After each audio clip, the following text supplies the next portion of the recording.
Well, we are winning the information war. About an hour ago, Obama had a press conference and said that although he maintained that he still had the power to launch a strike at any time against Syria, he was going to wait for congressional approval.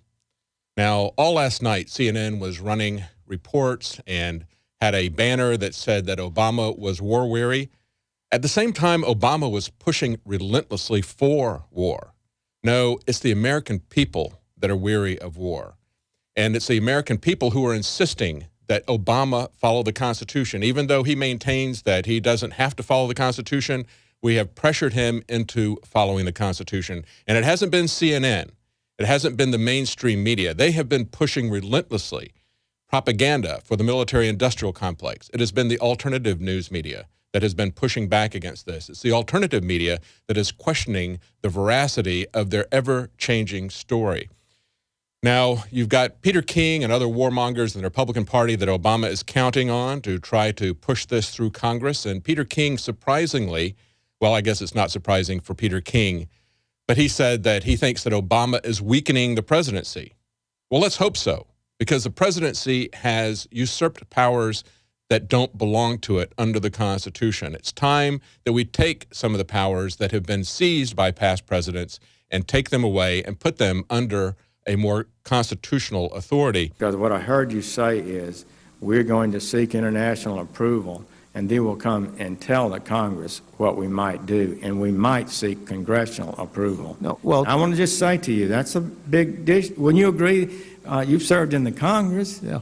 Wouldn't you agree that that's would be pretty breathtaking to the average American? So would you like to clarify that? But I've also served with Republican presidents and Democratic presidents who has always reserved the right to defend this country if necessary.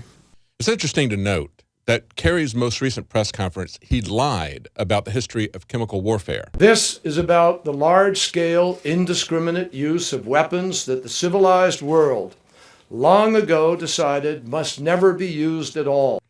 He said that chemical warfare had been banned since World War I.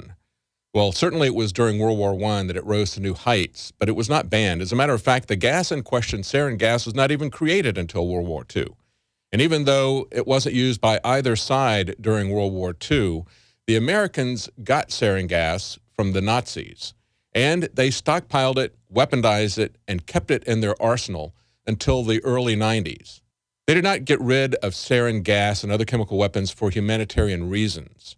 No, at the same time, they were okaying the use of depleted uranium, knowing the effect that it would have on our own troops, as well as the permanent effect that it would have on the areas where it was used, killing thousands, hundreds of thousands, millions over the centuries with increased cancer, with birth defects.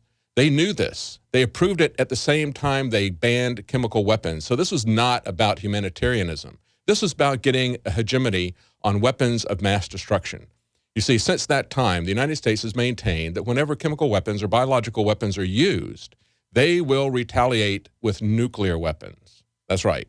So the whole point of this ban is to make people who use biological or chemical weapons look bad enough so that the United States can use nuclear weapons against them. And of course, any country that tries to get nuclear weapons is banned against that. We will have to go to war against somebody who tries to get nuclear weapons. So this is all about the United States or one government, which may eventually be the United Nations or some government run out of Brussels. But they want to make sure that only one government that they control has a monopoly on weapons of mass destruction. Kerry also lied about the casualty figures. And it's amazing that at the same time they were touting the misery and the suffering and the deaths and the overflowing hospitals from this gas attack, that they're proposing to do exactly the same thing, raining death down from the sky.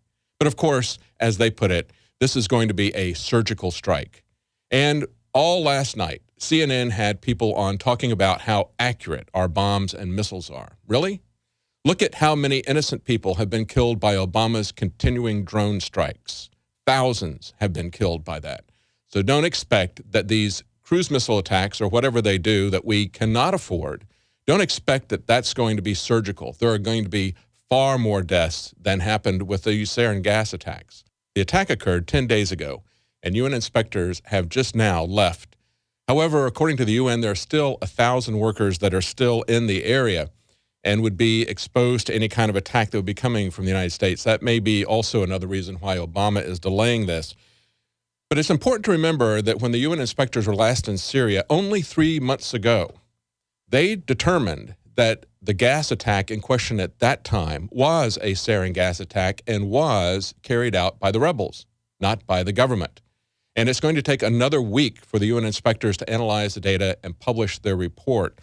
Now, we've also had other reports that have been surfacing. First, we had earlier this week, we had Israeli intelligence said that they had intercepted communications within Syria that indicated that a lower-level officer did this without the authorization and to the surprise of the Syrian authorities, and then said, but ultimately, the Syrian authorities are responsible for anything done underneath them.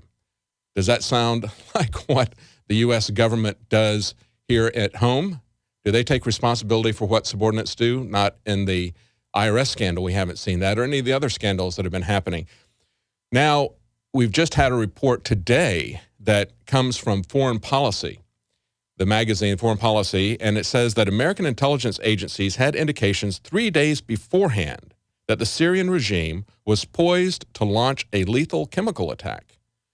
And the people who are there are asking, if that is true, then why did the U.S. not do anything? So rather than what the U.S. intelligence agency is trying to do is to cast blame on the Syrian government, and yet at that time, what it does is that makes it look even more like a false flag attack. It looks like the American intelligence community is admitting to a false flag attack, because a false flag attack is not just an attack that you plan, coordinate, and carry out. It is also an attack that you know about beforehand that somebody else is going to do, but because it's to your political advantage, you allow it to happen.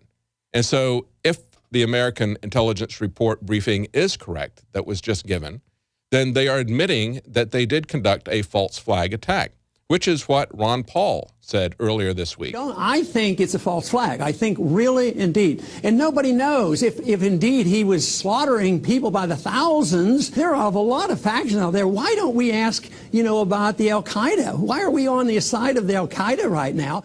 And what Vladimir Putin, the Russian president, has also said. He calls this report of John Kerry to be utter nonsense, and he made this statement. That is why I'm convinced that the chemical attack is nothing more than a provocation by those who want to drag other countries into the Syrian conflict. That's exactly the definition of a false flag attack. And we also need to look at why we are supporting Al-Qaeda. Ron Paul has raised that question. Former Congressman Dennis Kucinich has also raised that question, saying that we are acting as Al-Qaeda's Air Force. Well, we're going to keep pushing on this. There's another 10 days. When Congress comes back, this is going to be debated, and we are going to continue to push them on the truth.